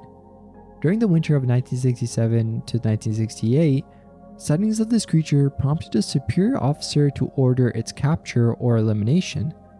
The entity was eventually shot and its body was transported to Moscow, sparking a flurry of speculation about its origins and nature. While the fate of the creature's remains is unclear, with some sources indicating that only pieces of fur and teeth were retrieved, this incident shows how much interest there was and the mysterious nature of these beings. The pursuit of these creatures extended beyond military encounters though. In the 1980s, adventurers and media personnel organized expeditions into the Hisar Mountains, a region of the Western Pamirs, in search of the snowman. Although these ventures yielded no concrete evidence of the creature's existence, they highlighted the local population's reticence to discuss the ghoul, perhaps out of fear or reverence for what they considered a mountain spirit. Personal testimonies from locals provide a pretty cool glimpse into the encounters with these beings. From a policeman who witnessed a ghoul pushing his car to a hunter who experienced a frightening face-to-face encounter, these stories add to the understanding of the snowman phenomenon. Expeditions by researchers like Dmitry Bayanov sought to scientifically explore the presence of wild men in the region. Although no direct encounters were reported, the collection of eyewitness accounts and the investigation of physical traces, such as footprints, added some credibility to the existence of such creatures. The cautious approach of the scientific community, combined with the interest and fear of the local populations, suggests that the snowman could really be out there.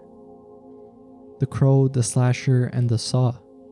In August 2019, an individual named Mark, who worked on a dairy farm in California, experienced a really extraordinary encounter that defied explanation and ventured deep into the realm of the paranormal.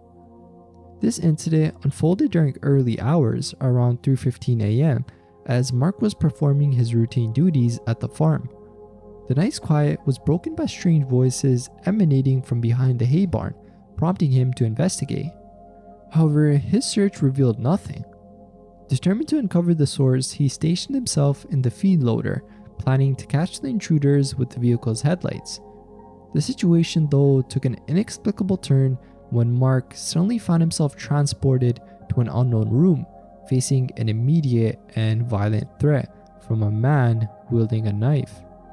Despite the imminent danger, Mark managed to evade the attack, resulting in the assailant collapsing, motionless. This surreal confrontation was just the beginning though. Mark then encountered two additional beings, one with a crow-like face and another with a contorted face wearing a business suit. This second entity attempted to draw Mark towards a spinning saw blade embedded in its chest. Mark's quick thinking and physical resistance prevented his demise, and both attackers, like the first, inexplicably fell lifeless upon being overpowered. Remarkably, following these terrifying encounters, Mark found himself back in the feed truck, disoriented and physically marked by the ordeal, yet only a few minutes had passed since he had set the alarm. This incident left him in a state of shock, questioning the nature of his experience, which he later described as an altercation with demonic forces. Hairy Man of Vergas Trail. In the small town of Vergas, located in Ottertail County, west central Minnesota, a legend has circulated for over 6 decades about a mysterious figure known as the Hairy Man of Vergas Trail. This entity is described as being 8 feet tall, with long and straggly hair, a musty odor, and always barefoot. Originating in the 1960s with the peak of sightings in the 1970s, the Hairy Man has been both a figure of urban legend and a topic of serious discussion among the residents of Vergas and its surrounding areas. Ken Zitzau's encounter with the Hairy Man is perhaps the most infamous. He claimed that while driving in the woods one night, the Hairy Man leapt in front of his vehicle, pounded on the car hood, leaving dents as evidence of the encounter.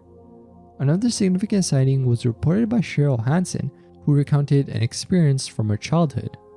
While snowmobiling with friends near an old cabin, they were startled by a beast-like creature that emerged, brandishing a large stick. Cheryl emphasized the creature's broad shoulders and the fact it was barefoot in the snow, which to her made it clear that what she saw was not human. An intriguing aspect of the Hairy Man legend, though, involves a human-like skull discovered on the Vergas Trail, mainly in an area known as the Klondike, or the Old Vergas Trails, where most sightings of the Hairy Man were reported. However, without turning the skull over to authorities, its origins remained a mystery. Chile's Millennium Humanoids. The Millennium Humanoid, a creature reported predominantly in Chile, notably around Calama and the northern regions, became a focal point of public attention from late 1999 through 2000. Described as a gray ape-like hominid with distinct large yellow eyes and 2 leathery wings, This creature was primarily observed during the night, engaging in hostile encounters with stray dogs. Witnesses recounted that it would often kill these dogs, possibly consuming their blood before swiftly retreating into the darkness, either by flight or quick ground movements. The descriptions and behaviors associated with the Millennium Humanoid led to comparisons with other known cryptids and legendary creatures, such as the Chupacabra and Mothman. Its vampiric tendencies towards dogs and its ability to fly or move quickly from the scene contributed to these comparisons. Also, its emergence was timely, coinciding with an increase in UFO sightings within the same geographical era, suggesting to some a possible extraterrestrial origin or connection. Choker in the Closet. In the early 2000s, in La Puente, California, Corinne experienced a really chilling incident involving an anomalous figure that emerged from her closet one night. Sharing a room with her two sisters, the room featured a closet with folding doors that were usually kept closed. However, on this particular night, the doors were partially open. Awaking late at night, Corinne's gaze fell upon the closet, where she witnessed an orange glowing figure resembling the Joker from the original Batman series, peeking around the door, staring directly at her with a disconcerting smile. The figure's appearance, glowing from within, struck Corinne with intense fear, rendering her unable to move or speak. She spent the rest of the night with her face buried in the pillow, too terrified to look again. When Corinne recounted the experience to her parents the next morning, they dismissed it as a dream. However, Corinne was adamant that it was not a dream, especially considering she had witnessed other unexplained phenomenon in the same house, such as shoes taking a step with no one wearing them and a Barbie doll sitting up on its own. The nature of this encounter opened speculation on various explanations, including the possibility of sleep paralysis or a manifestation of a haunting within the house, giving the poltergeist-like activities Corinne described. This incident adds to the broader collection of reports involving clown figures, such as the Sandown Clowns in Boston in 1981, and in general clown-like entities associated with UFO encounters, as discussed in Philip J. Imbrogno's Ultra-Terrestrial Contact. Mystery Man on the Subway. On October 1st, 1999, in the subway of Manhattan, New York, a witness encountered an unusual and intimidating figure near Penn Station. As she emerged from the escalator to street level, she noticed a man standing about 20 feet away near the entrance to the station. This individual was described as being notably tall, around 6 feet 7 inches, with a light gray, almost white complexion. His facial features were striking, with thick brows and a menacing gaze that seemed to survey the passerby with an unsettling intent. His posture was also odd. He had an arched back, broad shoulders with elbows pointing backwards, and his head tilted back as though he was scrutinizing the tops of the heads of those walking past him. The witness felt a visceral fear upon glimpsing his face, and instinctively decided to walk away without looking back, driven by an inexplicable fear that turning around for another glance would precipitate an undesired event. Venusians on a Plane. The incident titled Venusians on a Plane revolves around an extraordinary encounter that occurred sometime between 1985 and 1989. A flight attendant with 29 years of experience reported a mysterious episode on a flight from Palm Springs, California to Portland, Oregon, which briefly stopped in San Francisco. This account was given to UFOs Northwest, with the witness requesting anonymity due to potential repercussions. During the San Francisco stop, 3 unusual passengers boarded the aircraft. These individuals, described as having odd demeanors and appearances, wore basic Sears Roebuck work clothing and carried no personal items. Among them, a 30-year-old man with very piercing eyes and an unusual forehead caught particular attention. He inquired about the aircraft's mass and velocity, a question that puzzled the flight attendant because of its technical nature.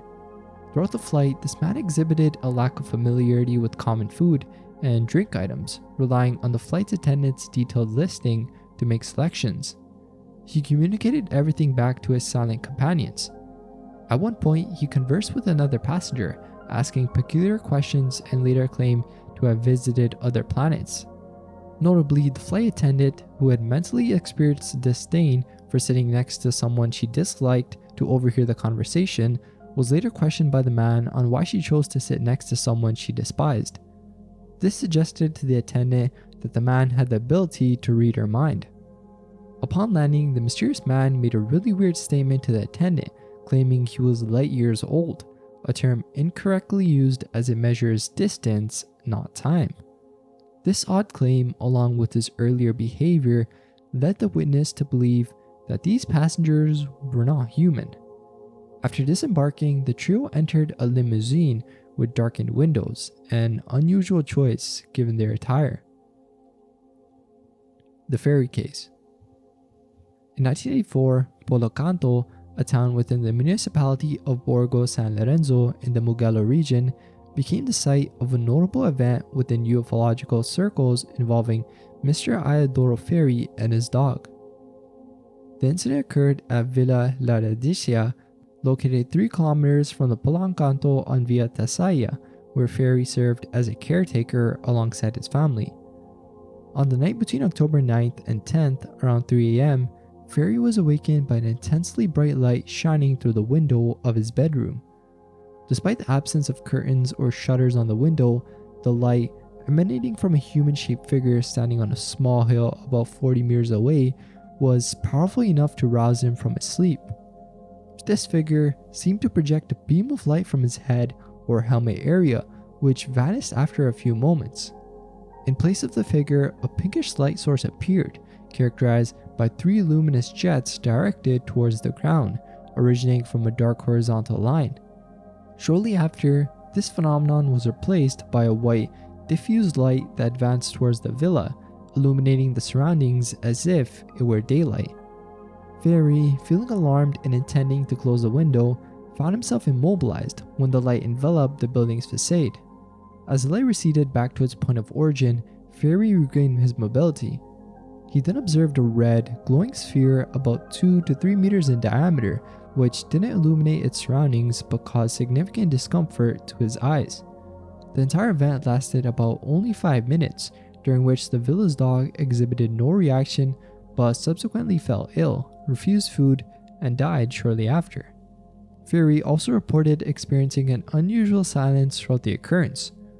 Following Ferry's reports, police investigations discovered 3 circular depressions arranged in a triangular pattern in a meadow near the sighting location. However, no radioactivity was detected in the area. Interestingly, other witnesses too reported seeing a red light in the sky on the same night. 3 hooded figures on the roof. In Marikina City, Philippines, a teenager named Anton, hailing from a family with a history of paranormal sensitivity, experienced a disturbing encounter that aligns with local mythology.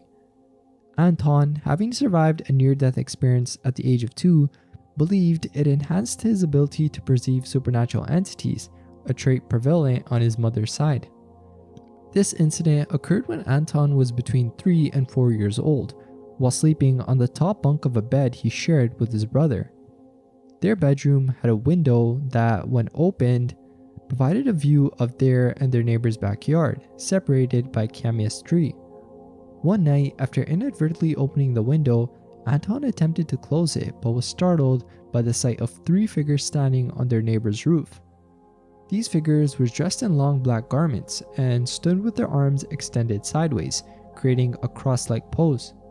They seemed to be staring directly at him, prompting a frightened Anton to quickly shut the window and cover it with a pillow to prevent further exposure. Following the sighting, Anton fell ill, though the specifics of his illness are not detailed. This encounter bears resemblance to the Kumakatok, a trio from Philippine folklore known for their ominous visits. Traditionally consisting of 2 males and 1 female, the Kumakatok are robed figures who knock on doors at night, predicting death or misfortune, particularly after a disease outbreak. Their appearance and the ill fortune that followed Anton's sighting suggest a connection to these mythological beings, despite the difference in their typical methods. A flying Bigfoot seated on 3 red spheres with a dead dog. An interesting encounter was reported where a witness described seeing a humanoid creature reminiscent of Bigfoot levitating above the freeway, supported by 3 glowing red balls. The witness observed the scene from a distance of about 75 yards away, and it was said that the entity was initially static, but as the observer moved closer, the creature began to move, flying across the wheat field. The witness could only see the back of the entity, which seemed to be dressed in a suit or cloaked in a garment resembling hair, seated on what appeared to be 3 metallic spheres that emitted a candy apple glow. Compounding the strange setting, the witness noticed what seemed to be a deceased dog, possibly a black and white Sheltie, hanging from the left side of the creature attached by a rope. The humanoid then traversed the field, heading towards Smith Road. In response, the witness drove after it at high speed. Upon reaching Smith Road, the observer saw the creature again, which then veered northeast towards Sapoldi Road. Despite the witness's efforts to follow, the creature turned westward, returning to its original direction, and became impossible to track further. So that ends the video. I meant to have this video out a bit sooner, but got caught up with a couple things, so I apologize for that. But I'm looking forward to the next video. If you guys have any suggestions, please let me know, and I'll see you in the next one. Bye.